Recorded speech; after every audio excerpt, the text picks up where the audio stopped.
అమ్మ ఉగాది అనగానే చాలా మంది వాళ్ళ రాశి ఫలాల గురించి ఎదురు చూస్తూ ఉంటారు కదా. మనము ఆదాయ వ్యయాల గురించి మాట్లాడుకున్నాము, వాళ్ళ యొక్క రాశి ఫలాల గురించి రేపు మాట్లాడుకుందాం తప్పకుండా. ఇప్పుడైతే రాజపూజ అవమానాల గురించి అయితే మాట్లాడుకుందాం. తప్పకుండా. ఇది కూడా చాలా మంది ఎదురు చూస్తూ ఉంటారు, రాసుకోవచ్చు.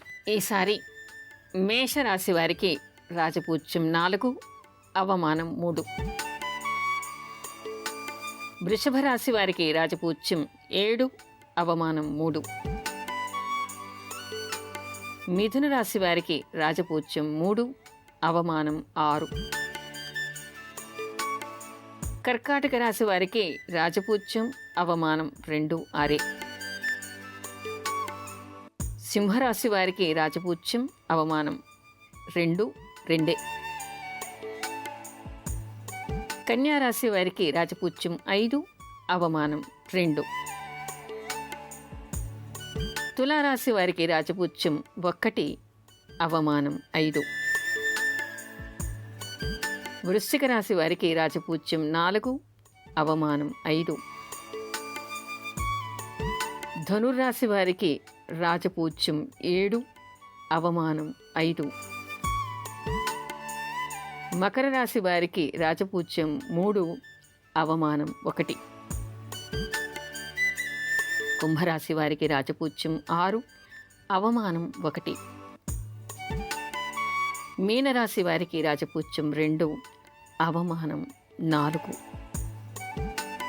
అయితే ఇక్కడ అందరూ ఒక విషయాన్ని గమనించాలి. ఆదాయ వ్యయాల గురించి, రాజపూజ్యం అవమానం గురించి తెలుసుకుని బాగా లేనటువంటి వాళ్ళు మాకు బాగా లేదు అని చింతపడడానికి వీల్లేదు. ఎందుకంటే ఇవి కేవలం మనం గోచార రీత్యా మాత్రమే చెప్పుకుంటూ ఉన్నాం. అంటే మన జన్మ చంద్రుడికి ఈ సంవత్సరం గోచార రీత్యా మనకి మందగ్రహాలైనటువంటి శని, గురు, రాహు, కేతువులు ఎక్కడ ఉంటారో దాన్ని బట్టి మనకి ఎలాంటి ఫలితాలు ఉంటాయని మాత్రమే మనం చెప్పుకుంటున్నాం. కానీ వ్యక్తిగత జాతకాల్లో మీకు దశాంతర్దశలు బాగున్నాయనుకోండి, దీని ఫలితాల తీవ్రత కొంత తగ్గి ఉంటుంది. అందుకని అందరూ అట్టే భయపడి కన్నీళ్లు పెట్టుకునే అవసరం లేదు. బాగా ఉన్నవాళ్ళు నాకు ఇంకేం పర్వాలేదు అని ఎగిరి గంతెయ్యక్కర్లేదు. ఎందుకంటే మీకు మీ దశాంతర్దశల్లో ఏవైనా లోపాలు ఉన్నాయనుకోండి, ఇక్కడ గోచార రీత్యా బాగున్నా కూడా కొంత మనస్తాపాలు, కష్ట నష్టాలు కూడా ఉండే అవకాశం ఉంటుంది. అందుకని ప్రతి ఒక్కరూ కూడా వ్యక్తిగత జాతకం గురించి మనం ఛానల్లో చెప్పడానికి ప్రతి ఒక్కరి గురించి అవకాశం లేదు. కేవలం సామూహికంగా అందరికీ ఉండేటువంటిది గోచార రీత్యా మాత్రమే చెప్పుకుంటాం. కాబట్టి బాగున్న వాళ్ళు అతి సంతోషపడడం కానీ, బాగా లేని వాళ్ళు దుఃఖించడం కానీ చేయకూడదు. అలాగే ఈ సంవత్సరం మూడం ఎప్పుడెప్పుడు ఉందంటారమ్మా? ఇవాల్టితో శుక్రమౌఢ్యం అయిపోయింది. 19న మొదలైంది. ఇదివరకు మనం చెప్పుకున్నాం ప్రోగ్రాంలో కూడా. ఈ రోజుతో మనకి శుక్రమౌఢ్యం అయిపోతోంది. మనకి ఈ సంవత్సరం అంటే 2017 డిసెంబర్ 10వ తారీఖు నుంచి మళ్ళీ శుక్రమౌఢ్యం ప్రారంభమవుతుంది. ఫిబ్రవరి 16, 2018 వరకు మళ్ళీ శుక్రమౌఢ్యం ఉంటుంది.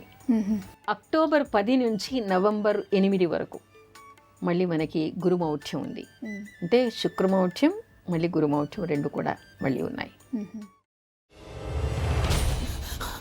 నువ్వు ఇంకేమన్నా చెప్పాలా? ఇంకేమన్నా అబద్ధం చెప్పాలనుకుంటే చెప్పేయి. నేను చూడాలనుకుంటున్నాను నన్ను మోసం చేయడానికి నువ్వు ఎంత నీచానికి దిగజారగలవు అని. ఎందుకు ఆలియా, ఎందుకు నువ్వు ఇలా చేసావు? నీకు తెలుసు కదా నానమ్మ తర్వాత నీ ఒక్కదానిని కదా నేను పూర్తిగా నమ్మేది. ఏమన్నావు నువ్వు? ఈ మధ్య అన్నిటినీ మర్చిపోతున్నావా? అది చాలు. వాటిలో ఉన్న శక్తి విషయాన్ని గ్రహించి మనకు వివరిస్తాయి.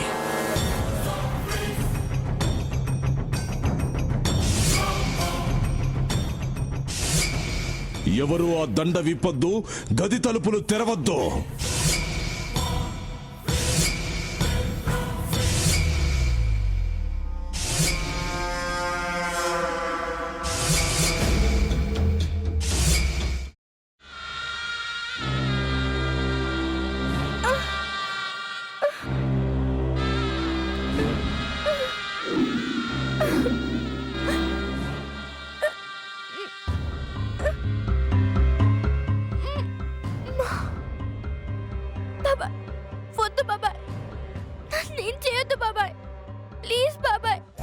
నీకు నిజం తెలిసినప్పుడే నా ఆలోచనలో నువ్వు చచ్చిపోయావు.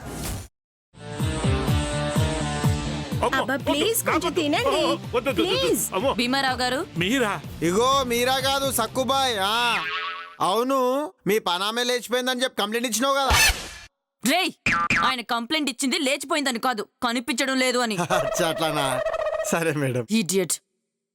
ఆ వంట మనిషి పేరేంటన్నారు? రత్తాలు మేడం.